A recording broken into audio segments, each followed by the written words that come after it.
Kwa hiyo kichwa chetu kinasema ni sababu zipi zinaweza kufanya mtu asiyapokee majibu ya maombi yake kwa wakati. Ni sababu zipi zinaweza kufanya mtu asiyapokee maombi yake au majibu ya maombi yake kwa wakati? Nini kinafanya ushindwe kupokea majibu ya maombi yako kwa wakati? Kwa hiyo kuna sababu moja, mbili na nyingi sana zipo, lakini tutaangalia chache, halafu tutaangalia namna gani ya kuzishughulikia. Amina, watu wa Mungu. Kwa hiyo jambo la kwanza, watu wengi tunaomba sana. Kila aina ya maombi tunajitahidi. Na ndio maana hata saa hii tumeacha vitanda, tumeacha kila kitu, tumeamka, tumekuja nyumbani mwa Bwana ili kuleta mahitaji ya maisha yetu. Hatujakubali kulala. Lakini unaweza ukajiuliza, kuomba ninaomba, ninafanya na bidii, nini kinafanya nisiyapokee majibu ya maombi yangu kwa wakati? Na yeye amesema kila aombaye hupokea. Mbona nimeomba lakini sipokei? Haleluya. Sasa hapa kuna neno linatoka kitabu kile cha Isaya. Naomba tusome Isaya. Isaya mlango ule wa 26 mstari wa 16 mpaka ule wa 18a unasema, Bwana, katika taabu zao walikwenda kwako, waliomba maombi mengi wakati adhabu yako ilipokuwa juu yao. Kama vile mwanamke mwenye mimba anayekaribia wakati wake wa kuzaa, alivyo na utungu na kulia kwa sababu ya maumivu yake, ndivyo tulivyokuwa sisi mbele zako, e Bwana. Tumekuwa na mimba, tumekuwa na utungu, tumekuwa kana kwamba tumezaa upepo. Tumekuwa na mimba, tumekuwa na mahitaji, tumekuwa na uchungu, tumekuwa na nguvu ya kusukuma hayo maombi, tumekuwa na uwezo wa kuomba hayo maombi, unakuleta mbele zako, wakati mwingine kwa uaminifu, wakati mwingine kwa kufunga, wakati mwingine na kwa sadaka tunatoa, lakini matokeo yake ni kana kwamba tumezaa upepo. Hakuna kile tunapokea. Kwa nini hatupokei? Kwa nini hatuoni majibu ya maombi yetu? Na hapa hawa watu ni waombaji, ndio maana wanasema katika taabu zao walikwenda kwa Mungu. Hawakuenda kwa miungu, hawakuenda kwa waganga, hawakuenda kwa mtu tofauti. Walimkimbilia Mungu, walikwenda kwake. Kama ni asubuhi waliamka, kama ni mchana walienda, kama ni jioni walienda. Lakini wanasema tuliomba maombi mengi. Mengi mno waliomba, mengi mno. Lakini katika kila maombi waliokuwa wanaomba, Biblia inaniambia adhabu ya Mungu ilikuwa juu yao. Kwa nini adhabu ya Mungu ilikuwa juu yao? Turudi pale juu kidogo kwenye mstari wa 13. Tuone kwa nini adhabu ya Mungu ilikuwa juu yao. Mstari wa 13 unasema, e Bwana Mungu wetu, mabwana wengine zaidi ya wewe wametumiliki, lakini kwa msaada wako peke yako tutalitaja jina lako. Hawa ni watu walioamua. Jana tulikuwa tuna kichwa kinachosema chagueni mtakaye mtumikia. Hawa watu walikuwa wameamua kumchagua Mungu kweli kweli, kwa sababu wanasema pamoja na kwamba hao mabwana wengine zaidi ya wewe Mungu wametumiliki, ndio wanaosababisha ghadhabu ya Mungu iwe juu yetu, hata maombi yetu yasijibiwe. Hao waliokumiliki, hakuna kinachoweza kukumiliki pasipo kutoa gharama. Kila kinachomiliki ama kila ulichokimiliki umekitolea gharama. Kwa hiyo hao mabwana ambao ni wengine kuliko Mungu wa mbingu na nchi aliye hai, waliokuwa wamewamiliki hawa watu, waliwamiliki kutokana na gharama walizozitoa. Tuko pamoja watu wa Mungu? Na gharama hizo walizozitoa ni sadaka walizozitoa kwa miungu yao. Zile ndizo zimewafanya wamilikiwe. Sasa wanapambana kuomba, wanapambana kujiondoa, wanapambana kumtafuta Mungu kwa bidii zote. Hakuna kinachotokea. Kwa sababu gani? Hawa walio wamiliki wanadai haki. Kila unavyopambana, sasa nataka nipambane, niombe, niyaone majibu ya maombi yangu. Hawa walio miliki, Mungu akiangalia anaona anakukasirikia. Kwa nini? Wapo mabwana wengine zaidi ya wewe walio kumiliki. Lakini nawapenda hawa watu, wanajitia moyo, wanasema pamoja na kwamba mmetumiliki, sisi tulishatoka kwenye hilo kundi. Pamoja na kwamba mnatufuatilia, mimi sio wa kwenu tena, mimi nilishaondoka huko. Kwa hiyo msaada wangu ni Mungu peke yake. Hapa mstari wa 14 wanasema hao walio wamiliki wamekufa, hawataishi, wamekwisha kufariki, hawatafufuka.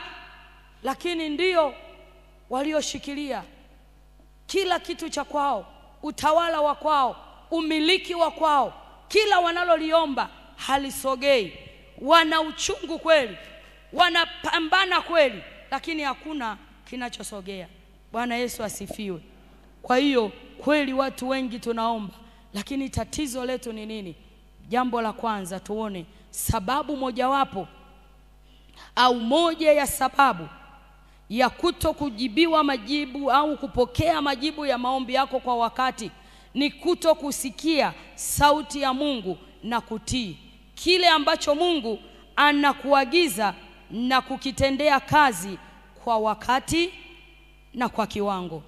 Moja ya sababu ni kuto kusikia sauti ya Mungu, ni kuto kusikia sauti ya Mungu na kutii kile ambacho Mungu anakuagiza na kukitendea kazi kwa wakati na kwa kiwango. Mungu haachilii majibu ya maombi yetu pasipo maelekezo. Yaani Mungu mpaka afike mahali anakupa jibu lako, yeye ni Mungu wa maelekezo. Lazima aseme na wewe, lazima akuelekeze, na anapokuelekeza na kukuagiza, anatamani uyashike yale anayokuelekeza, anatamani uyatendee kazi kwa wakati na kwa kiwango. Kwa hiyo hawa watu walikuwa wanaomba, ni kweli, ni kweli walikuwa hawapati majibu ya maombi yao, lakini ule mstari wa 13 mimi unanipa kwamba hawa watu walikuwa wanaisikia sauti ya Mungu. Ndio maana walijua kwamba kumbe kuna mabwana wengine zaidi ya wewe Mungu waliotumiliki. Lakini pamoja na hayo yote, sisi kwa msaada wako tutalitaja jina lako. Sasa inawezekana, nilisema na jana kwamba tutaanza kushughulikia jambo la kuisikia sauti ya Mungu na kuielewa. Namna gani naweza kuisikia sauti ya Mungu? Ni lile sikio la ndani. Nilipokuwa nimelala, ni kama nilikuwa naendelea kutafakari huu ujumbe. Sasa nikiwa nimelala, nikawa nahisi kama sikio linawasha. Halafu nikawa naona nimeingiza kidole, natoa kakipisi kadogo kweli kakijiti. Niambia Roho Mtakatifu ni nini? Anasema pambana, natamani watoto wangu waisikie sauti yangu. Bwana Yesu asifiwe. Kwa hiyo jambo mojawapo linafanya mimi nisipokee majibu ya maombi yangu kwa wakati ni mimi kutokusikia sauti ya Mungu. Jana nilisema kuna wakati Mungu anaweza akaja akasema na wewe lakini usielewe. Kuna wakati Mungu anaweza akaja akakupa maelekezo usielewe, ukabaki unafikiri huyo ni shetani. Tusome kile kitabu cha Kumbukumbu la Torati mlango wa 28. Mstari wa kwanza tutaanza nao. Ukiweza soma tu mpaka mwisho. Kuna vitu vingi sana utasikia hapa. Jinsi ya kuisikia sauti ya Mungu, faida ya kuisikia sauti ya Mungu. Biblia inasema itakuwa kama tumefika hapo, natamani tusome wote mstari wa kwanza na wa pili. Kama tumefika tuseme amen. Basi tusome pamoja. 1, 2, 3. itakuwa utakaposikia sauti ya Bwana Mungu wako kwa bidii kutunza kuyafanya maagizo yake yote ni kuagizayo leo, ndipo Bwana Mungu wako atakapokutukuza juu ya mataifa yote ya duniani. Na baraka hizi zote zitakujilia na kukupata uisikiapo sauti ya Bwana Mungu. Itakuwa utakapoisikia sauti ya Bwana Mungu wako kwa bidii. Bwana Yesu asifiwe. Kwa bidii, yani utakapoweza kuisikia sauti ya Mungu. Na hii sauti ya Mungu ninaisikia wakati gani? Sauti ya Mungu ninaisikia wakati ninasoma neno la Mungu. Sauti ya Mungu ninaisikia wakati mimi ninaomba. Haleluya. Na wakati mwingine hata kama umelala, kama uko sawa sawa, Mungu lazima atasema na wewe kwa njia ya ndoto. Amen. Atasema na wewe kwa njia ya maono. Atasema na wewe wakati mwingine kupitia watumishi wa Mungu. Takupa maelekezo. Biblia inatuambia itakuwa utakapoisikia sauti ya Bwana Mungu wako kwa bidii, halafu kutunza kuyafanya maagizo yake yote ni kuagizayo leo.